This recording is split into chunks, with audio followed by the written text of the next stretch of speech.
Bonjour et bienvenue sur le premier JT du cannabis en France. Pourquoi faire un JT sur le sujet ? Tout d'abord parce qu'il vous intéresse et nous le voyons tous les jours sur Newsweed et parce que beaucoup de choses sont dites à son sujet. En France, nous n'avons légalement pas le droit de présenter le cannabis sous un jour favorable.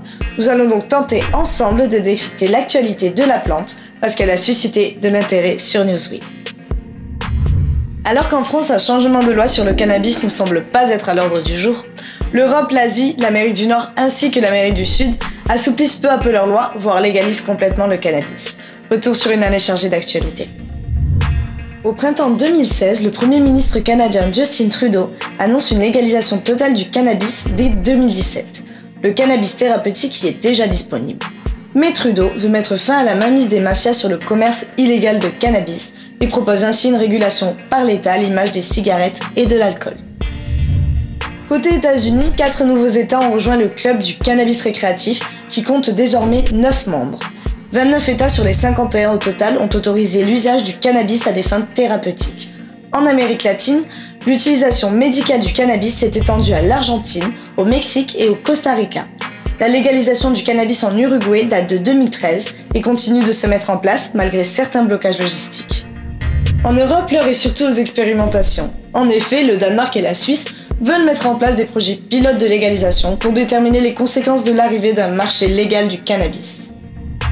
L'Allemagne a annoncé légaliser le cannabis thérapeutique au printemps 2017, alors que l'Irlande et l'Angleterre autorisent quant à eux la vente en pharmacie du cannabidiol, l'un des composés non psychoactifs du cannabis.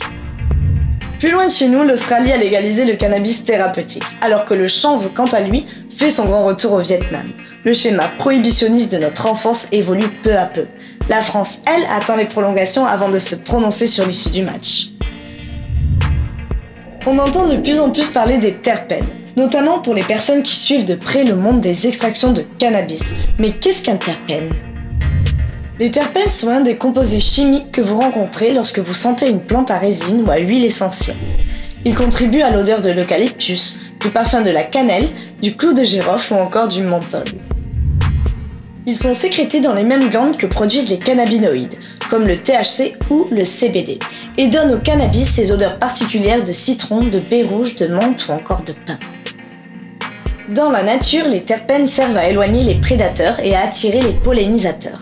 La production de terpènes est influencée par le climat, le temps, l'âge de la plante et même par le type de sol.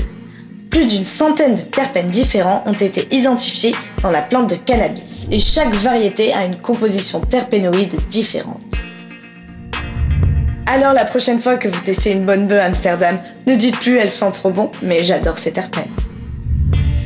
Le prix du gramme de weed en France tourne autour des 10-12 euros, alors qu'aux États-Unis, les dispensaires le vendent plutôt aux alentours de 15 euros.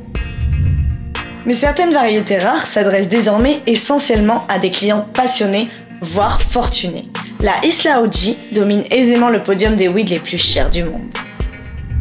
Elle est vendue dans une boîte de conserve pour maintenir sa fraîcheur et sa puissance au prix de 800 $ les 28 grammes, soit quasiment 30 $ le gramme. La Isla OG a notamment fait une apparition dans le show de 2 Chainz, Most Expensive Shit, où le rappeur teste les trucs les plus chers de la planète. Si le cannabis en conserve n'est pas vraiment votre truc, vous pourrez toujours vous tourner vers l'une des variétés les plus rares du monde.